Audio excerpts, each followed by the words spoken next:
Hello and good evening, morning, afternoon, whatever time it is you're watching the video.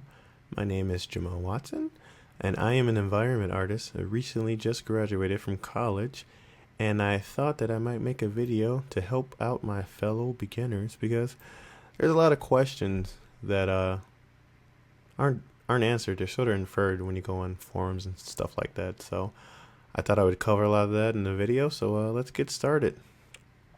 The first thing I want to talk about is picking what you want to do in the game industry or the 3D world, we can say.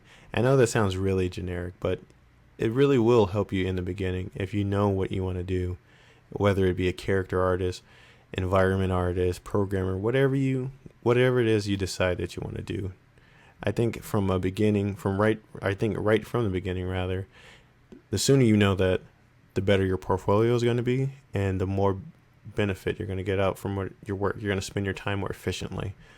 So I'm an environment artist. That's what I do. At the beginning, I didn't know what I wanted to do. I wanted to do programming. I did animation. For my portfolio, it was horrible. I have all these snippets of things from different disciplines, and it amounts to nothing. Like, perfect example, I'll pull up my portfolio here so you guys can get a giggle out of it. But I'm not doing this to make myself, put myself down, but it's just, a real life situation. Like, I've got all these different pieces in my portfolio together. I've got an amazing portfolio, so many different pieces. It's a really full portfolio, but I'm a environment artist, and I've just got, 2 environments and 3 props for now. But it took me at a disadvantage because not until recently did I really define what I wanted to do. So I just stopped trying to be a programmer, stopped trying to do all this, and just focus on environments. And for the last couple of months, even last year, it's been really beneficial just to be able to focus on what I wanted to do. So I think that's the most important thing when you guys are starting, especially as us beginners, to define what it is you want to do and focus 100% on that, whether it be programming or whatever. And then also, you have to think like, what does an environment artist do? I think the easiest way to figure that out is just go to a website of a company that you want to work for. For instance, I want to work for Naughty Dog, so we'll just jump at Naughty Dog right now. And we'll wait for my slow internet to go. So Naughty Dog, we'll go down to careers, right there where it's hiding, and environment, model, and layout artist. So it's not really an environment artist, but same thing. So I went to this, or actually I went to a different website, but I went to Naughty Dog after I initially went to the other website when I was trying to figure out what I wanted to do. And I wanted to know what an environment artist does at Naughty Dog. And you can do this for whatever discipline you're going to. Character artist right here, lighting artist. Go to that company that you want to work for, go to different companies and just figure out what the role is, what your responsibilities are, and say, hey, that's what I want to do. And you can figure out what you should be working on, and you can get a better, more precise or concise, whichever word you use, portfolio, and you'll be more marketable. So create models and assemble scenes for both architectural and organic environments. Troubleshoot levels and maintain them to stay in frame rate, memory, and design. So I know that I need to model. I need to do architectural stuff, like this right here, buildings. I need to do environment, organic environment. Right there. Right, just reading this one sentence, I've redefined my workflow right there. I shouldn't say redefine. I've refocused my workflow. It's more precise. Now I know in order to work at Naughty Dog, I need to be able to do this and do that. Right? My responsibilities, that's what I'm going to be able to do, or that's what they want me to do. And then, you can go to different websites. You can go to, I shouldn't say different websites. You can go to this character artist. What are they responsible? Responsible for sculpting high-res realistic characters. Organic, non-organic assets, You will create clean topology, UV layout. All these things. I mean, if you really want to know what you should be focusing your time on, go to a company's website that you want to work for, Naughty Dog, Avalanche, Ubisoft, Gearbox, whoever, and see what they expect their character artists, their environment artists to do on a daily basis, and you'll be able to get you'll be able to get way more out of your work. You'll be able to spend your time more efficiently. Like if you wanted to be a character artist for Naughty Dog, and you were spending your time doing this plus animation, it'd be a waste of your time because Naughty Dog doesn't expect their character artists to be animators. But you could look at another studio, and they could have this and say, and they will also do rigging. So you really want to figure out where you want to work, and structure your workflow, structure your portfolio towards that, and you'll get more out of it, and you'll be more marketable. You can say, hey, I can do topology, I can do UV layouts, I can do realistic characters and non-organic assets. And the Naughty Dog go, that's exactly, you fit perfectly into our already established pipeline. You want to make that company want you, like any job, like not even game design. You want to make that company go, that person would fit perfectly into our pipeline. And that's what you want to make yourself marketable. Out of the hundreds and thousands of applications they get, you want to make sure you're like, ooh, look at this guy. He fits perfectly, or she fits perfectly. Requirements and skill, advanced human anatomy, keen color painting, or keen eye for color and texture. So these are things you can focus on, when you're just practicing. Look at these lines right here. This is what I should be practicing. You're scoping human anatomy. When you get tired of doing stuff, you can switch over. Let me look at color theory, or let me do just practice generating normal maps, and you can structure your time more efficiently. So it's always good to jump on the website and figure out what you want to do. Always a good idea. Moving right along, jumping into environment art. Or not even, I wouldn't say environment art, just anything 3D again. This is just a general video. The first thing you want to do when you're taking on a project, you always want to do one thing first. And that's collect reference. I can't emphasize that enough, especially as a beginner. I was always like, I know what a sidewalk looks like. I know what a building looks like. I've seen this. I know what it looks like. But it's not the point. It's, can you model that sidewalk? Can you model that building fast? I could sit here for hours and think of 20 different buildings right out of the top of my head. Which building's going to fit? Which building's going to be perfect? Do I know every little nuance of that building? No, I don't. I don't have a mental library like that. Nobody does. Not even senior artists. I mean, they have things that they draw all the time, like hands or stuff like that. But they don't have a mental library, like just they can just pull like random stuff out. F-22 Raptor engine, make it. If they can, they probably get paid a lot. So references, whether it be concept handed to you or something you're pulling together off the internet. So say for instance you're working in a pipeline and you're working at Naughty Dog, and they hand you this, The Last of Us concept art. I love that game. And you're like, okay, yeah, I see what's going on. Let me just resize this. I think it's a little bit. No, it's good. Okay, never mind. Yeah, I see this. I see what's going on. I get the idea of it, right? You can look at this and figure out what you need to make, right? But you also have to think, what else do I need out of this? That's why I have this title here. It's almost perfect. It's almost perfect, as a reminder to myself, and sort of just like, hey, it's almost perfect. And why do I say it's almost perfect?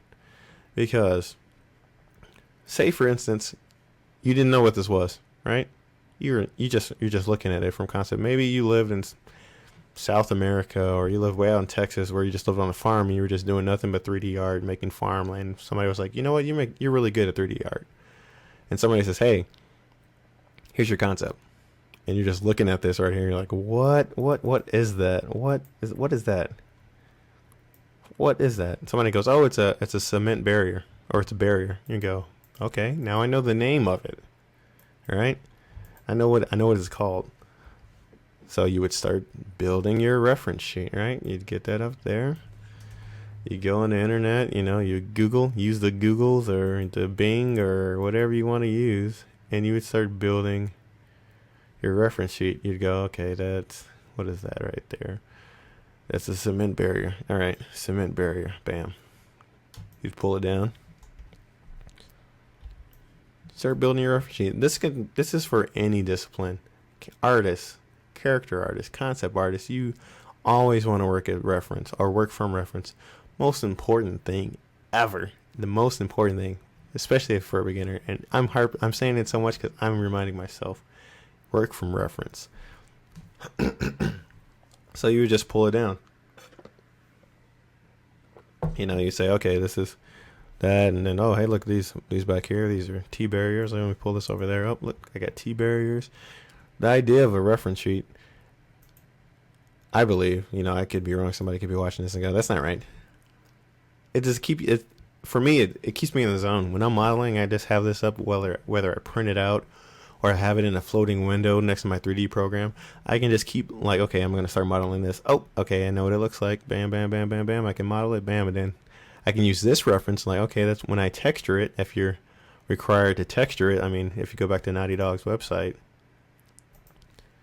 and go to Environment Artist, what do they say? Create and assemble scenes from both Architect. Yep. So you need to... Oh, so maybe Naughty Dog doesn't want you to texture it, but I'm pretty sure there's a studio out there. Let's see, probably Avalanche. I know they do. That wants you to texture, as an environment artist.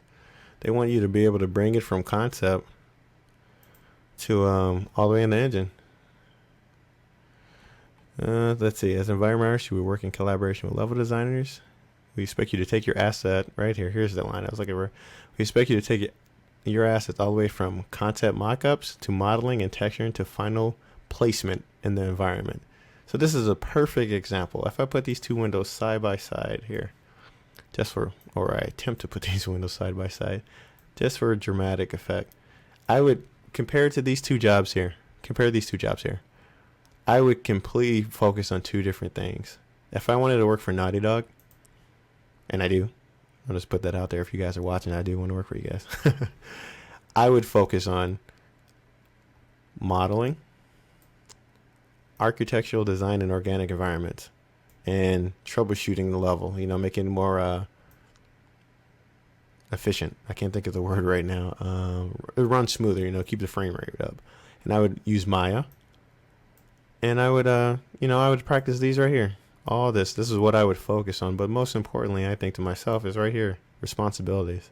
This is sort of like, I wouldn't say a given, but it's something that you should all, foundation of traditional art, stuff like that. Obviously, if you're an artist, you should have a little bit of traditional art in your pocket.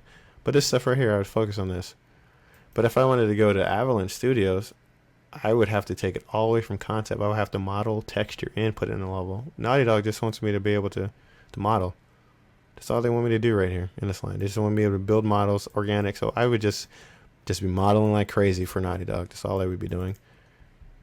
But if I wanted to work for Avalanche, I would have to texture too. So you really want to know where your end goal is and, what's expected out of your role. Because, what Naughty Dog wants, that may be more of the standard for an environment artist, just model. Or maybe Avalanche is more standard, You just have to figure out which one you want to do, which studio you want to work to, what's your end goal. Like, my end goal is Naughty Dog.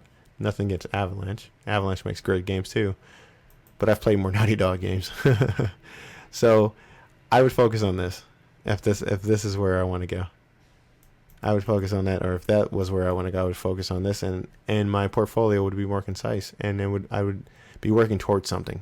I would feel better about it instead of just like off in the woods kind of thing. So that's something to think about when you're trying to define your role in a 3D world, what you want to do.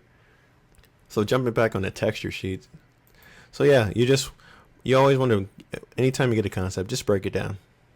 Figure out what pieces, these T barriers we can repeat.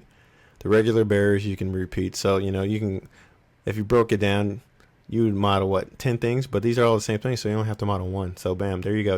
You model this one time, you model that one time.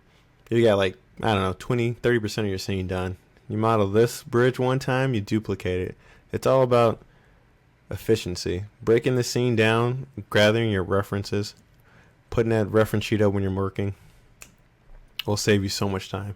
So express how important it is to gather reference. I used to think it was crazy when people were like, yeah, spend 2 or 3 hours gathering a reference. I was like, what? 3 hours? But no. If you got a good reference board, mood board, or I can't think of the term that they call it, but good reference pictures, you can just stay in the zone. You can have your dual monitor set up, have this in the floating window, and just model. Okay, I'm going to model this barrier. Oh, there it is. Model it. Okay, next thing. Modeling a T barrier. And then you can just stay in the zone and just keep going. Okay, I know how the aspect or the camera angles look.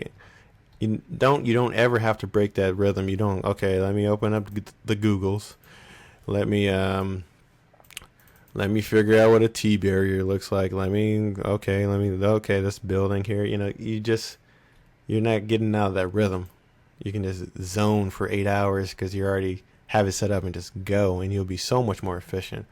So that's something I just want to point out. Reference is important, very important. And then also, as equally important as gathering your own reference, identifying what you need. So say for instance, I'll explain this better.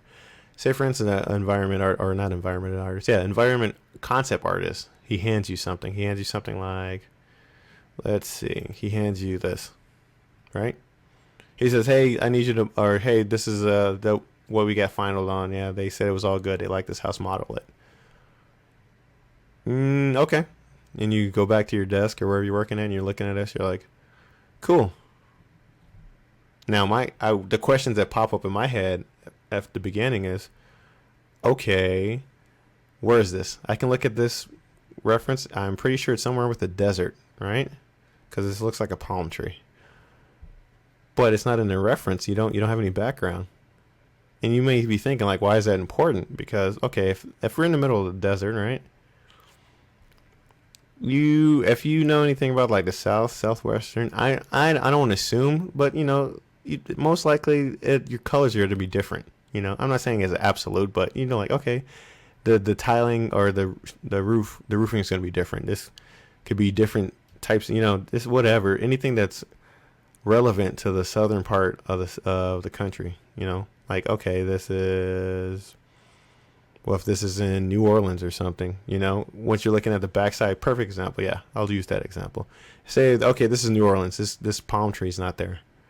And this is all he gives you. And he's like, make it. You're modeling all this, and you get to the backside of it. And you're just like, okay, I know farmhouse. Okay, I'm from Minnesota. Okay, probably a basement, right? And he tells you, no, it's in New Orleans. You go, okay, well then, whatever. You got a problem right there, because in New Orleans, they don't have basements. You dig like 5 or 6 feet under the ground, you're at the water. So that's little things like that will just help you just pull together a scene. If you say you're in New Orleans and you build that basement, like little storm shelter, whatever the thing is on the ground, and somebody from New Orleans sees that, and they're going to be like, what? I mean, I'm pretty sure that, they have basements somewhere in New Orleans, but that's just an example. It's not definite, things like that, things that you want to keep in mind. So he hands you this thing, he hands you this thing. You want to know, like, okay, where is it? Desert, look, because you have a palm tree. So is this sand in his front yard? Is this grass? Is this a gravel driveway? Is this a pavement, And then, he might say, it's in Arizona. Do whatever, or that doesn't matter. Just do this, and then at least I would hate to get this and just go, okay, this is all, it's all gravel or it's all desert, and he has a palm tree, and I get done modeling this, and I get back, and they're like, nope, that was actually supposed to be grass, and you're just like, oh, and like, well, did you see this over here? That's a little piece of grass, things like that, just to save you time. So you always want to keep that in mind. The next couple of questions I would ask, like, what's the color scheme? Like, what color is the house? It's blue, brown. How many families live in it? Is this a girl's room right here? Because you could put curtains in it, like girl pink curtains, or like Powerpuff Girls or anything. Is this a living room, or is this a living room? Is this the kitchen, or is that the kitchen? Things that, things that aren't in the concept that you would ask, because, he's not going to spend time drawing curtains. I mean, what curtains look like, obviously, right?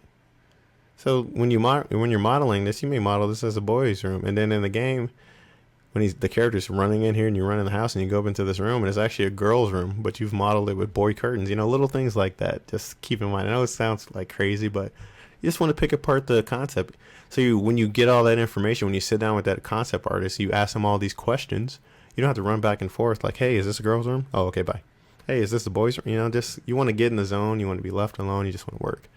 So, ask them colors and where is it, and get as much information. And then what you want to do if you're working for, say you're working for Naughty Dog, and they just want you to model. So you would break this down. Like, okay, I know this window, and these 5 windows. They're all the same. So I only have to model one window. And then I can duplicate it 5 times. Unique window like that, and blah, blah, blah. Okay, cool. You break it down. And then what would you do? You would start building your concept, your reference board. You would start building your reference board, right? You go in and say, okay, this window here. All right, let me see. I know that's a window for our house. Okay, boom. There we go. I got that. And however you want to mark it, you could circle it red and paint that red. But you know that this window is sort of going to look like that, right? That's a concept. You can just model that. Bam, you got yourself a window. Boom. And that's how you break it down. Okay, this chair, and go on Google's, pull down a chair, and I got a chair. Just things like that help you stay in the zone, help you be efficient when you're working. Those are things that you should practice. And don't take my word for it. Just try it and see how more efficient you are, because you're not spending time thinking like, what does a garbage can look like? Does it have a lid? What kind of garbage can is it? You can just model. So that's awesome.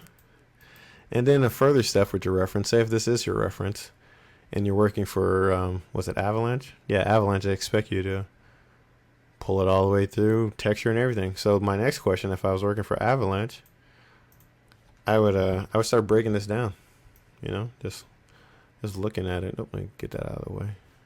Where is it? And I would look at it and I would go, okay, all right, it looks like I got a stone texture.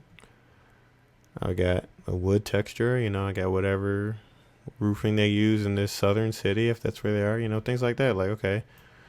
Like, okay, they're in North America. They on the border of Canada. Maybe they use different type of roofing than they use in the South. He just put roofing up there because, obviously, a house needs roofing. So little things like that.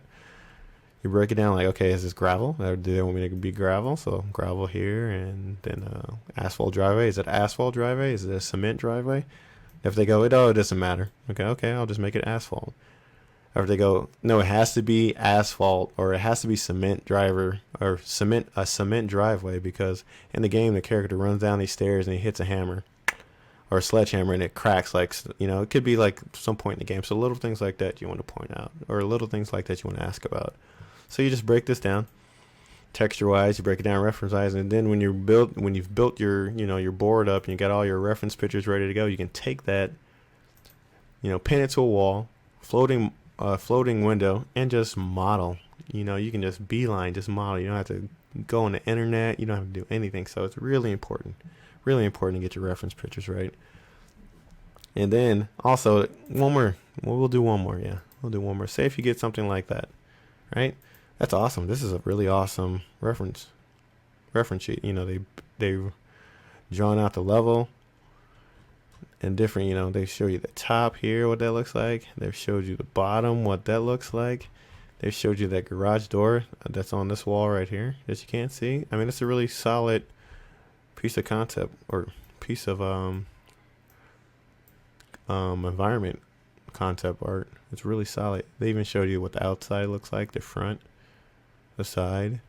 This corner looks like it's this corner right here. They've pulled it and drawn it by itself. And this is really cool too. This part right here, you can see from this distance, like, okay, that's a desk, so that's just as tall as a desk, so that's probably like 4 feet. But no, they draw actually a person, like, hey, this is sort of like how big this is. And you're just like, oh, okay. But it, again, it's not perfect. I don't think it's perfect for me. Like the way I work, almost perfect. I would sit down with the guy, whoever handed this to me, like, okay, what colors were you thinking? Those questions that we asked the last time. Where is it? Is it desert? Is it, is it the middle of the forest? Is it, we're in North America, we're in Colorado, we're in Washington, where are we? Because when you go and start to build stuff, and you're doing set decorations or whatever it is, and you have to add in. They're like, okay, this is empty. Fill it in with more debris and stuff. You're gonna want to know where you are, because it wouldn't make any sense for you to have like tumbleweeds and you're from like in the like it's in Alaska. Like, okay, this takes place in Alaska, and you have like tumbleweeds and cactuses or cacti or whatever the singular of that is. You just want to keep it. Just increases the believability. It holds the scene together. So things like that you want to ask about the reference, or things like that you want to ask yourself when gathering reference.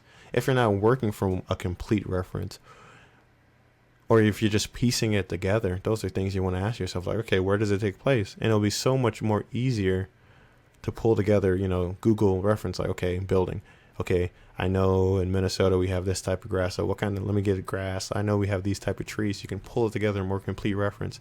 And when you finally build it, you'll go, okay, this feels like a complete, breathable, working environment. It's an ecosystem. I can see it and like it belongs, Somebody from Minnesota will look at it and go, all right, I know those trees. And there was somebody from like South America will go, we don't even have those trees. That's completely wrong. So that's something to think about.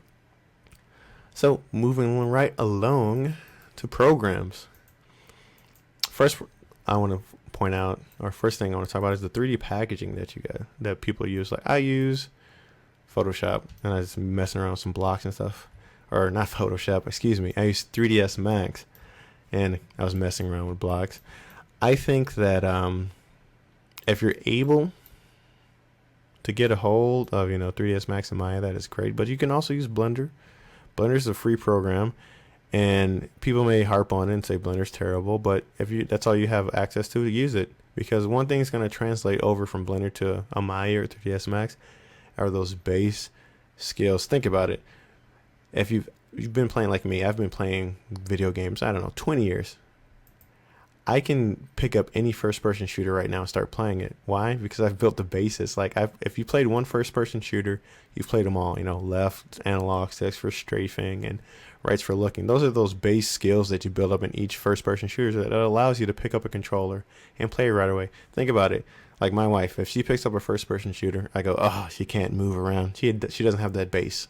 She doesn't have those base skills that allows us or other gamers, to pick it up and play right away. The same thing goes with 3D modeling or art. That's why it'll be so easy to transfer over. If you use Blender, you're building those base skills, topology, edge flow, stuff like that, like, silhouette, things that, that translate are mutual for all the programs. Those are something you need to think about. And if on the other hand, if you do have access to, Maya, 3ds Max, again, go back to that website. Xnormal's open. Go back to that website of the company that you want to work for and figure out what programs they're using. Like Naughty Dog, where I want to work, they're using Maya.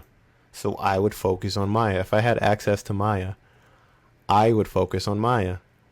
And then it's at the same time, if I don't have access to Maya, it's nothing to fret. Look, related experience software. That means to me that they want you to use Maya. But if you have such an amazing portfolio and you're like, I did this all in Blender, they're like, we can teach you Maya, but we can't teach you. We're not going to spend time teaching those base skills that you should already have, related experience software. And then there's studios out there, like, you need to know Maya. That's all you need to know. Then you need to figure out how you can get Maya. Maya LT is like $20 a month.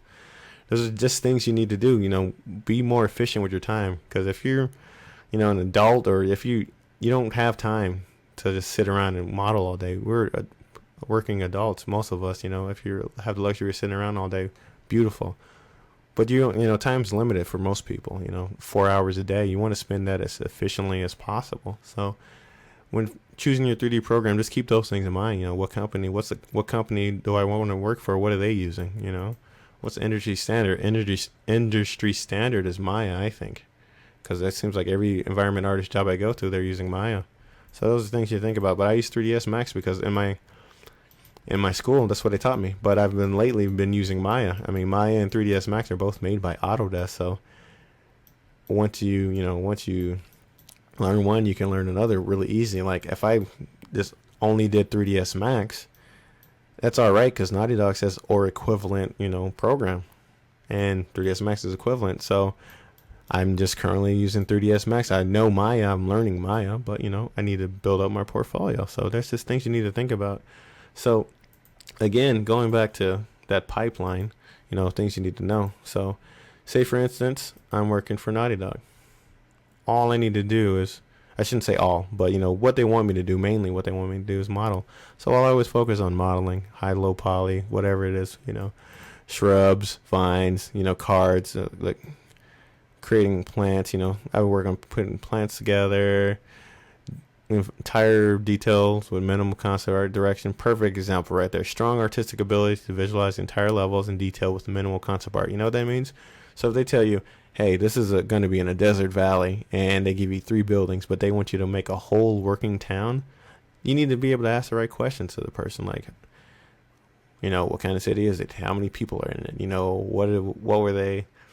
What was their draw? Were they tourists? Were they mining? All these things. So when you're putting this level together, you can, it could be more believable.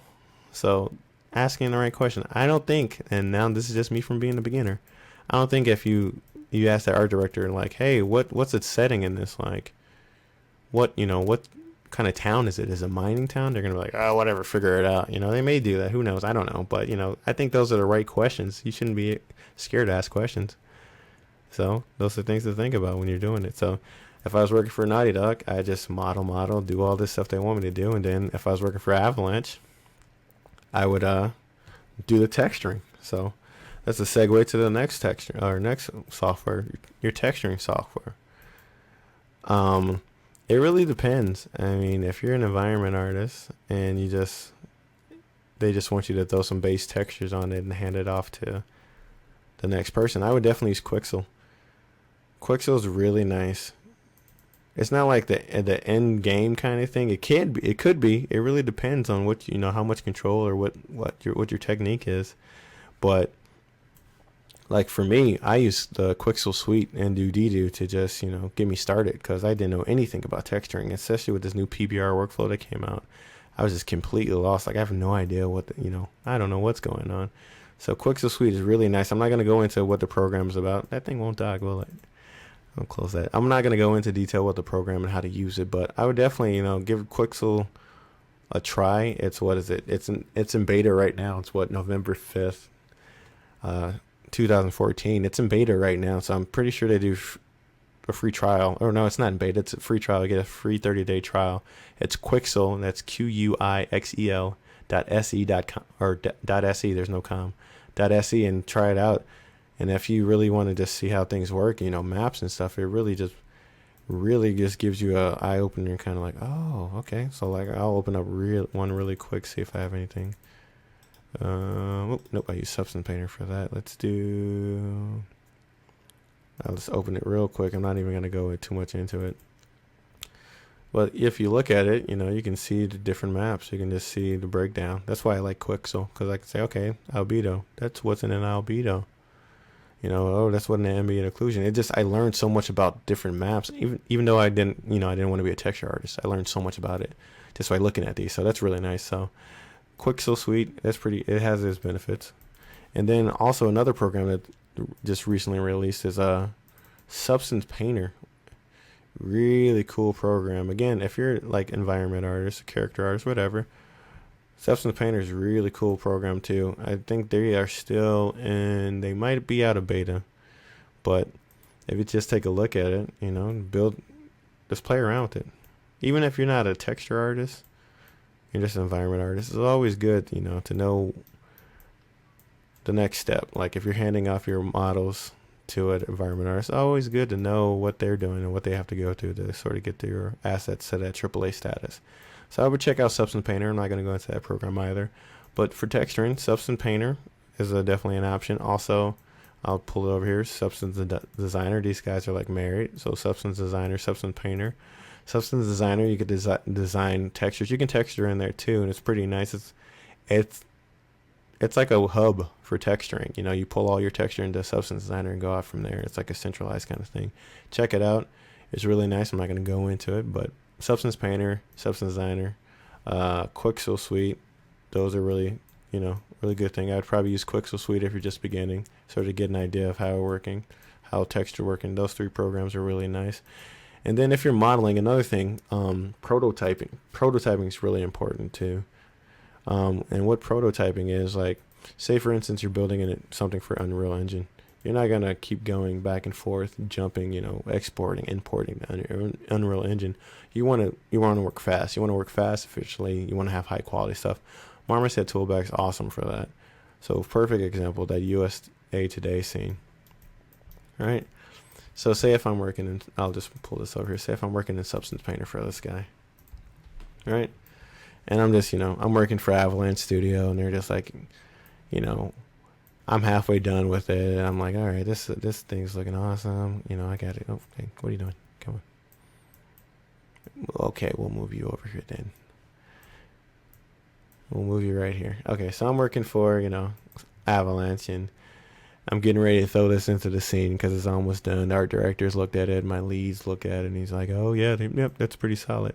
And then halfway through, they're like, you know what? This part, we're going to have a lot of kids running around, and it's going to be vandalized. There's going to be a lot of, like, graffiti or spray painting. So, I can just jump into Substance Painter or whatever program I'm using. And then I can just do this really quick and go, okay, and put my graffiti. What if he just tells me it's graffiti? I'm like, I don't know what kind of graffiti you want, right? I'm like, okay, I'm just going to throw it on there. Hopefully that's what he wants. And then I go to export it, and I'll cover this really quick since we're here. When you export out a Substance Designer, or Substance Painter rather, you can do different shader, or not just shader, different maps. So you can do a map for Unity. In Unity 5, they have, their specular, then they have glossiness in their alpha. Then 4, they have their diffuse, and they have the glossiness in their alpha of the diffuse. So that's kind of cool. Then PBR, diffuse spec gloss. Now this PBR diffuse spec gloss, there's a couple of different workflows. There's PBR diffuse or gloss or rough metallic that Unreal 4 uses, and then I believe that the Unity 5 is going to use the diffuse spec gloss workflow. So that's kind of nice. But we're going to do this because that's what I use for Unreal. So base highlight or base height, rough, metallic, and normal. So you just hit this guy, export it, because the art director is like, I need you to do this. So what's so cool about it? I just have to set it up really quick. What's so cool about prototyping in Marmoset Toolbag? It has a feature called Hot Reload. Now, if you don't know what hot reloading is, I can demonstrate it for you really fast. What it is Marmoset Toolbag. When you load your texture maps into this row right here, I'm not going to go in Marmoset Toolbag. You can jump on it on their website and check out the tutorials, and they'll explain everything to you. But what hot reloading is, Marmoset Toolbag is constantly looking at these maps that you load, and anytime they change, they'll reload it for you. So if you're working, you're in the zone, you're like, okay, all right, he wants more, okay, this guy, he's crazy, he wants more red. Okay, so let me throw red in here. And all right, there, and he's like, yes, perfect, yes, print, take it out. So you go export it, and you're looking, you get your export, you hit it, and you do that, you're like, okay, cool. And then it automatically reloads it. Bam, you don't have to go in, import new maps. It automatically reloads it. And that may not seem like a lot, but if you can imagine doing this thing, like, I don't know, 100 times in a month, 100 times or however many times, that adds up. It's like singular. It adds up to minutes, minutes to hours, hours to weeks, and weeks to money that you could save. So hot reloading, anytime you're prototyping, a really cool idea to use Marmoset Toolbag for assets, because it just, once you get into the texture phase, you're good to go. It just automatically does it. You can stay in that zone. So that's really cool. Marmoset Toolbag's really cool. And then one feature that I want to talk about in Substance Painter, I'm not going to get into Substance Painter and show you how to texture. That's not what this video is about. They have something called projection. Now, if you're prototyping, say if I made this model and I just did, I quickly did a flat mapping out of 3ds Max. I didn't really take too much time with my UVs. I come in here, I'm throwing my textures on really quick, and I go to my Avalanche environment artist lead or Naughty Dog lead, and I go, hey, Pipes my lead. Hey, Pipes is a friend of mine, Richard Pipes. Check out his website, richardpipes.com. He's awesome. I go, hey, Pipes, what do you think about this texture? And he goes, no, take off the graffiti. I'm like, okay, what do you think of the texture now? He goes, Perfect. So I can go back into 3ds Max or Maya, because I should be using Maya if I'm working for Naughty Dog or if I'm working for Avalanche or wherever pipes in are winding up. I can go back into 3ds Max and I can redo my UVs, or finish them out, and then I can go into Substance Painter, and all that information that I've done, all that painting that I've done, it'll reproject it onto the new model with the new UVs. So that's pretty solid. Really like that. And I don't want to get Pipes mad, so I'll just put back on the graffiti. I know he likes to, live outside the law, as it were. Nah, I'm just teasing you, Pipes. Anyways, moving on. So yeah, when you're prototyping, Marmoset Toolbag is pretty solid. Really fast iterations on your textures, really fast, hot reloads, really awesome. Get a lot of stuff done really fast. So yeah, that's pretty much it. That's all I wanted to cover. Just workflows and stuff like that. Oh yeah, one more thing that I like to point out before I go is, as a beginner, it's really hard to to figure out what looks good. So I would recommend Polycount or anything equivalent to it, just to see what other people are doing. Like this thread here. What are you working on right here? Like right there. If I wanted to be a character artist, that's what people are working on. That's cool. You get to see what other people in your field you want to do. It's always good to network. Like, hey, character artist, I would try to find out new Jade Eye Panda. Like, hey, what's some tips? I've met so many people just on the forum and networking. And I know people think you need to network to, like, I need to network this guy and I get a job. Some people do that. That's fine. That's cool. If you can network and they get you a job, that's awesome. But you want to network to make yourself better. Like, oh, I'm going to pin that because that's awesome. Then you just go through, like, oh, right here. This is cool. This is environment. So I would just look through and, like, see what they're doing. Like, see how they lay it out, Maybe you'll get so lucky somebody will post, like, a wireframe. And if you're a beginner, you're thinking, why would I want to see the wireframes? Because when you're making stuff, you want to see how they put it together. Like, look at this guy right here, this pump. So if I looked at this right here, I would go, how did they make that? Like, did they do circle? Is that a cylinder? But I could look at their wireframe and go, oh yeah, it looks like it's a sphere, and they just scaled it down on axis to make it more like a disc, right? And then you can look at this guy, this part right here. You can go, wow, how the heck did they do that? Then you just look at this guy right here. You see they brought it all down to one point. So wireframes, go to these websites, check out what they're doing. Like, look at this guy right here. This is awesome. I mean, you look at this as a beginner right here. You're going to go, holy smokes, there's no way I'm going to be able to do that. That is just crazy, right? That's just crazy. But if you look at it, look at this low poly. It's all normal map, So it's sort of like, I use these websites to go, okay, it's amazing work. Don't get me wrong. It's amazing, but it's sort of like comfort. Like, okay, it's attainable. It sort of demystifies modeling. You're like, okay, I can do this. Okay, I can manage that. So always, yeah, jump on these forums, be an active member, post your work. I mean, these websites are really good. Even if it's like, I don't want people to see this, like, just throw it up there, get critiques, like, and they're really good about it. Put more dirt on it. Oh, it looks uniform. It's always nice to get a fresh set of eyes on something. So yeah, that's pretty much all I wanted to cover. I hope this video was helpful. I hope it answered some questions for you as a beginner that you all have. The main points I want you to take away from it is reference. Find out what you should be doing with your time. Find out what studio that you want to work for. Find out what the industry, whatever your discipline is. Find out what the industry standard is. Whether it be Maya, Softimage, or whatever 3D program, or whatever animation program or programming program. Find out what it is and just focus your time on it, because you want to be marketable. You want people to be like, okay, you do know these programs. There's no point in learning some obsolete program. Nobody's using it. If the fundamentals of the program transfer over, that's good. But you want to be efficient with your time. You want to get that done and be the most marketable. So find out programs, reference art. For anybody that's doing 3D art, reference is important. And prototyping, you don't want to put hours and hours into this texture, and then finally import it into whatever engine, and you go, oh, that doesn't look anything like I expected it to. You always want to constantly check it. You wouldn't build a building and just keep building 3 stories up and then step back and go, I built it crooked. Let me tear down these 2 floors. You would constantly check. So those are things that I would hope that you guys can take away from this, and I hope it was helpful. If you want, you can drop me a line. That's awesome. I love to hear from the community. I'm not an amazing artist. I'm a beginner. So I made this for people like me. You have a good time. Thanks. Bye.